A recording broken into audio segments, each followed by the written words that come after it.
த Lord, ஹல்லேலூயா. Zion வேதாகம ஆய்விற்கு அன்போடு கூட இயேசு கிறிஸ்துவின் நாமத்தில் உங்களை வரவேற்கிறேன். இன்றைய தினத்திலும் 2 ராஜாக்கள் புஸ்தகம் அதிகாரங்கள் 22 முதல் 24வது அதிகாரங்களில் வசனங்களை தியானிக்க சர்வவல்லமை தேவன் நமக்கு கிருபை பாராட்டுவாராக. 22வது அதிகாரத்திலே யோசியா ராஜாவாகிற போது 8 வயதாக இருந்தது. அந்த யோசியா 31 வருஷம் எருசலேமிலே அரசாண்டான். அவன் கர்த்தருடைய பார்வைக்கு செம்மையானதை செய்து தன் தகப்பனாகிய தாவீதின் வழியிலெல்லாம் வலதுபுறம் இடதுபுறம் விலகாமல் நடந்தான் என்று வேதம் சொல்லுகிறதை குறித்து பார்க்கிறோம். யூதாவை ஆட்சி செய்த நீதியுள்ள ராஜாக்களில் யோசியா கடைசியானவன். அவன் இளம் வயதிலேயே தேவனை தேட ஆரம்பித்தான். 4 வருடங்களுக்கு பிறகு அவன் யூதா தேசம் முழுவதையும் அந்நிய தேவ வணக்கம் இல்லாமல் இருக்கும்படி சுத்திகரிக்க ஆரம்பித்தான். தேவாலயம் பழுது பார்க்கப்படும்போது இலக்கியா யோசையின் நியாயப்பிரமாண புஸ்தகத்தை மோசையினுடைய நியாயப்பிரமாண புஸ்தகத்தை கண்டெடுத்தான். இந்த கண்டுபிடிப்பு அவர்கள் கர்த்தருடைய வார்த்தைக்கு மீண்டும் தங்களை அர்ப்பணிக்க காரணமாயிற்று. தேசம் முழுவதும் ஒரு ஆவிக்குரிய எழுப்புதல் உண்டாயிற்று. எரேமியா, ஆபகுக் தீர்க்கதரிசிகள் மக்கள் அனைவரையும் முற்றிலுமாக தேவனிடம் திருப்பும் யோசியா ராஜாவின் முயற்சியில் அவனுக்கு உதவி செய்தார்கள். யோசியாவின் காலத்தில் மக்களின் ஆவிக்குரிய நிலைமை எப்படி இருந்தது என்பதை இந்த பகுதியிலே நாம் அறிந்து கொள்ளலாம். கர்த்தருடைய நாமத்திற்கு மகிமை உண்டாவதாக. இந்த ராஜாவைப் போல நாமும் கர்த்தருடைய வார்த்தைக்கு முக்கியத்துவம் கொடுத்து கர்த்தருடைய சமூகத்தை நாடும்படியாக நாம் அழைக்கப்படுகிறோம். கர்த்தருடைய நாமத்திற்கு மகிமை உண்டாவதாக. இலக்கியா தேவாலயத்தில் கண்டெடுத்த நியாயப்பிரமாண புஸ்தகம் அது கர்த்தருடைய வார்த்தையை தியானிக்கும்படியாக, கர்த்தருடைய வார்த்தையை வாசித்து மனம் திரும்பும்படியாக ஒரு சந்தர்ப்பத்தை அவளிடத்தில் உண்டாக்கினதை குறித்து பார்க்கிறோம்.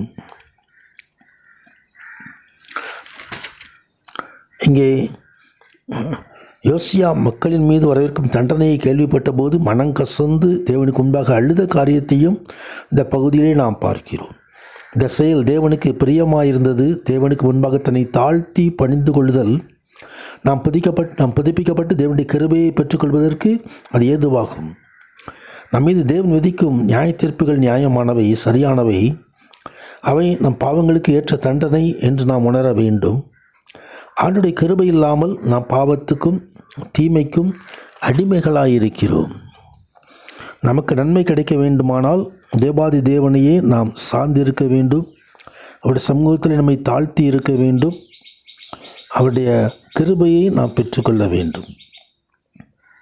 கர்த்தருடைய நாமத்துக்கு மகிமை உண்டு. தொடர்ந்து 23வது அதிகாரத்திலே யோசியா ராஜா உடன்படிக்கையை புதுப்பிக்கிற காரியத்தை குறித்து பார்க்கிறோம். யோசியா ராஜாவின் சீர்திருத்தங்கள் உண்மையான ஆவிக்குரிய மறுமலர்ச்சியை கொண்டு வந்தது. மனம் திரும்ப வேண்டும் என்ற ஒரு காரியத்தை நாம் அங்கே பார்க்க முடியும். கர்த்தருடைய நாமத்துக்கு மகிமை உண்டாவதாக.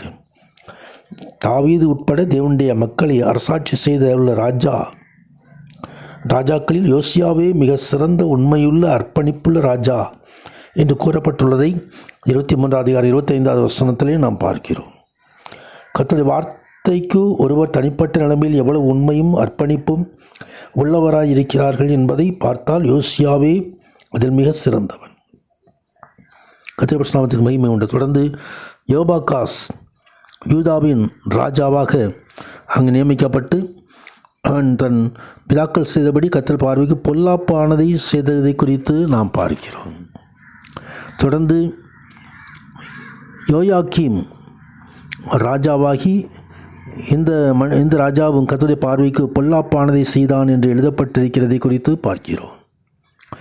24வது அதிகாரத்திலே பாபிலோனிய படையெடுப்பை குறித்து பார்க்கிறோம். புதிய பாபிலோனிய பேரரசின் வல்லமை வாய்ந்த ராஜாவாக நேபுகாத் நேச்சார் கிமு 605 முதல் 562 வரை ஆட்சி செய்தான்.